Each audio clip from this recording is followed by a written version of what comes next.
Permutation combinations के हवाले से लेक्चर नंबर 12। यानी कि इससे पहले कि अब अगर बैकग्राउंड की बात ना भी की जाए तो बस ये क्लोज वाले लेक्चर बताए जा रहे हैं कि इससे पहले इनके जो क्लोजिंग हो रही थी उसमें अब एप्लीकेशन चल रही है परमुटेशन और कम्बिनेशन की, प्लस इनका कंपैरिजन चल रहा है।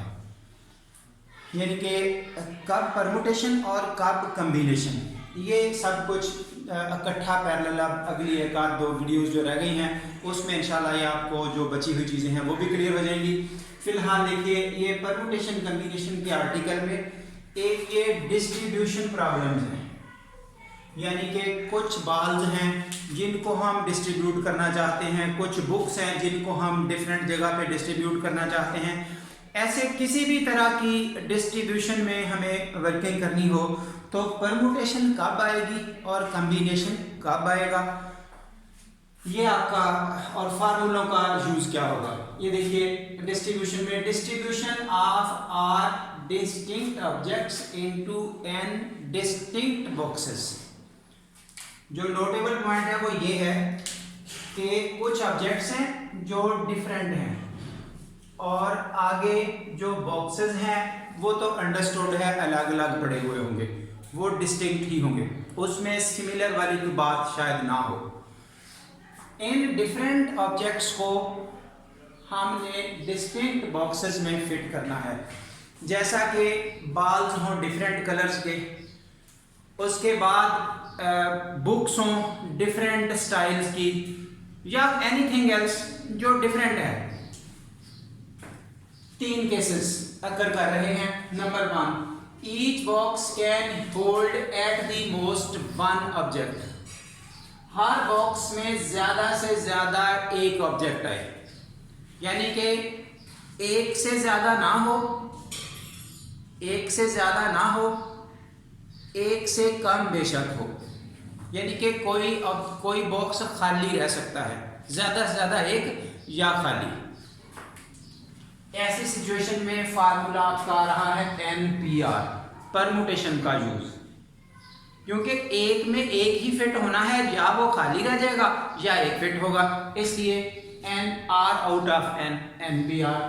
दूसरा वे, अगर यही चीज हर बॉक्स होल्ड करे एनी नंबर ऑफ ऑब्जेक्ट्स, मसलन आप पहले तो था ना ज्यादा से ज्यादा एक या कुछ भी ना हो, अब 2 ऑब्जेक्ट आ सकते हैं, 3 आ सकते हैं, 4 आ सकते हैं, लेकिन ऑब्जेक्ट डिफरेंट हैं। यानी कि एक ब्लू कलर का बाल, एक रेड कलर का बाल, एक ग्रीन कलर का बाल, वो तीनों एक ही बॉक्स में आ चुके। ऐसा यानी कि हो सकता है any number of objects, then number of required ways equal to n की power r। If each box can hold any number of objects, तीसरा option, and ordering of the objects is countable, यानी कि ordering का भी ख्याल रखा जाए। मसलन फर्स्ट बॉक्स में रेड रखा जाए, सेकंड बॉक्स में ग्रीन रखा जाए, सो दिस इज ऑर्डरिंग।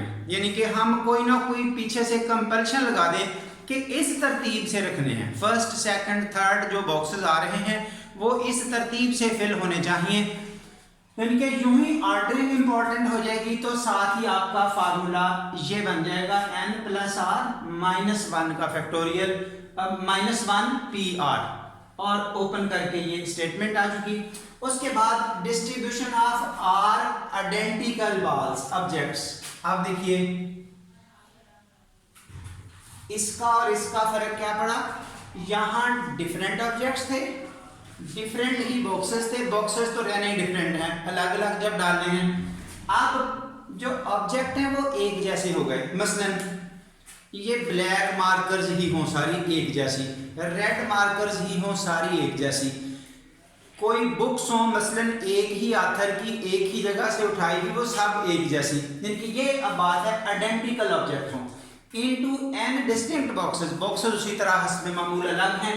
तो once again 3 cases, if each box can hold at the most one object, बिल्कुल इस फर्स्ट ऑप्शन से टैली करता हुआ फर्स्ट ऑप्शन, तो यहां पर आपका ये कॉम्बिनेशन आ रहा है R, यानी कि आप फर्क कहां पड़ा, यहां ऑब्जेक्ट आइडेंटिकल हैं, एक जैसे ऑब्जेक्ट हैं, यहां डिफरेंट थे, तो डिफरेंट ऑब्जेक्ट्स के लिए परम्यूटेशन और सेम ऑब्जेक्ट्स के लिए कम्बिनेशन।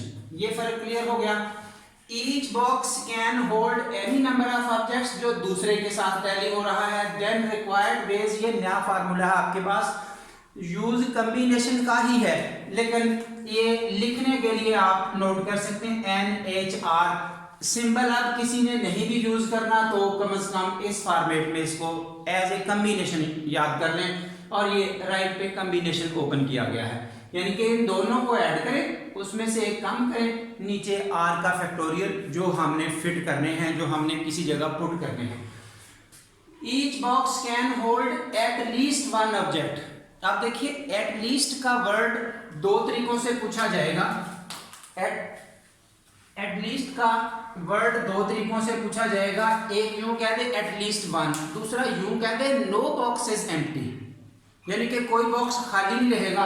इसका मतलब कम से कम एक जरूर होगा ना, कोई खाली नहीं बचेगा। तो इस तरह से ये पूछने का स्टाइल डिफरेंट हो सकता है। ये साथ लिख भी दिया है, no box is empty, then number of ways R-1 R-n, या आपका ये फार्मूला।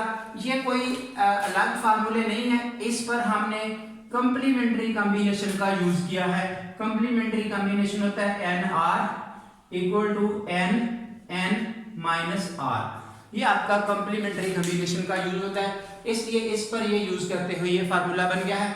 जाहिर है ये याद रखना आसान है, R-1 N-1, इसलिए आप उसको यूज कर सकते हैं। ये जो तीन केसेस इसके, तीन केसेस इसके, इनके रिलेटेड क्वेश्चंस आपको ये नीचे शिफ्ट करके दिए हैं। फर्स्ट क्वेश्चन इन तीन केसेस का है और सेकंड क्वेश्चन नीचे वाले तीन केसेस का है।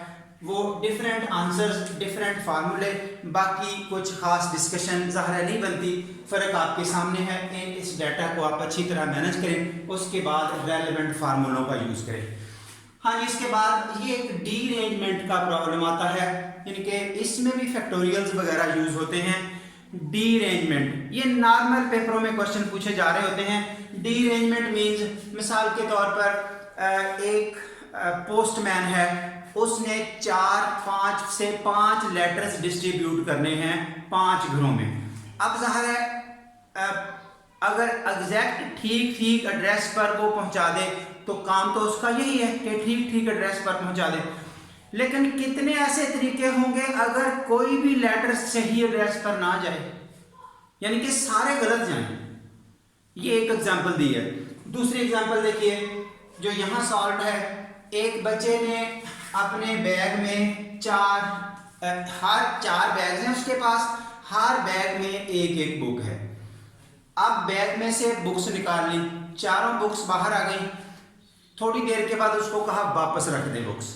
अब वापस रखने के लिए कंडीशन लगा दी गई कि जिस बैग से वो बुक निकाली थी उसमें ना जाए, किसी और में जाए, यानी कि डिफरेंट जगह पे जाए। कोई भी ऑब्जेक्ट अपनी सही जगह पर वापस फिट ना हो। देखिए डीअरेंजमेंट प्रॉब्लम क्या है, number of ways to count the permutations of n objects that leave no object in the original position, यानी कि अपनी असली जगह पर दोबारा वो ना पहुंचे।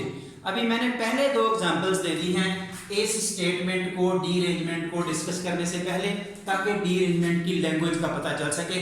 तो इसके लिए simple formula D for derangement, n जितनों पे काम करना है, एन फैक्टोरियल। आगे ये तरतीब से अल्टरनेट सिंबल्स हैं, 1/2 फैक्टोरियल, 1/3, 1/4। ये देखिए 1 से क्यों नहीं चलाया, अगर 1 होता तो उसने गलत एड्रेस पे कैसे जाना है, यानी कि सीधी सी बात है, एक ही लेटर को एक ही घर हो तो गलत कैसे जाएगा, हो ही नहीं सकता। इसलिए 1 से शुरू करने की जरूरत ही नहीं है, 2 से शुरू किया गया, कम से कम 2। फिर वो गलत हो सकते हैं कि ये असली एड्रेस, ये असली एड्रेस, गलत एड्रेस उनके कैसे हो जाएंगे, एक ही तरीका होगा।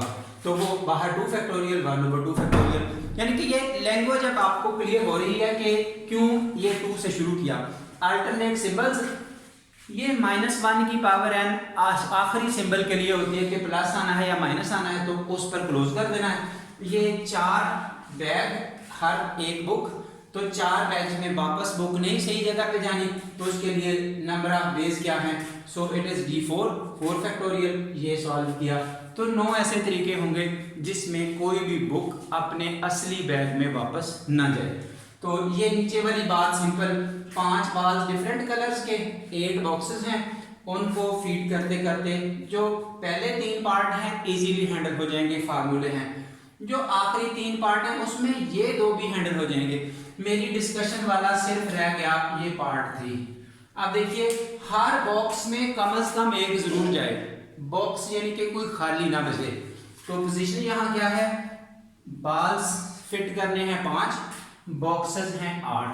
तो अगर कोई भी बॉक्स खाली ना रहे, 5 बाल 8 बॉक्सेस में कैसे जाएंगे? अगर एक एक में डालते जाएं ताकि वो खाली ना रहे, तो 5 बाल 5 बॉक्स फिल हो गए, बाकी 3 बॉक्स कैसे फिल करने हैं? इम्पॉसिबल नजर आ रहा है ना। तो जब आप फार्मूला लगाएंगे वो भी तो आपको इम्पॉसिबिलिटी में लेके जाएगा। ये देखिए फार्मूला लिखा तो 4 7, जो कम्बिनेशन होता है उसमें n की वैल्यू r की वैल्यू से या ज़्यादा होती है या बराबर होती है। वो अब n कम हो गया है, उसका आंसर नहीं लाएगा, यानी कि ऐसा मुमकिन नहीं है, पॉसिबल नहीं है, एक इलॉजिक स्टेटमेंट सामने आ गई है। तो ये है आपके पास कुछ सिंपल सा इसका फ़र्क परमुटेशन कम्बिनेशन का डिफरेंट यूजेस में। इंशाल्लाह कमिंग वीडियो में आपको मज़ीद इन तरह के डिफरेंसेस मिलेंगे एक और वे के साथ। Thank you very much.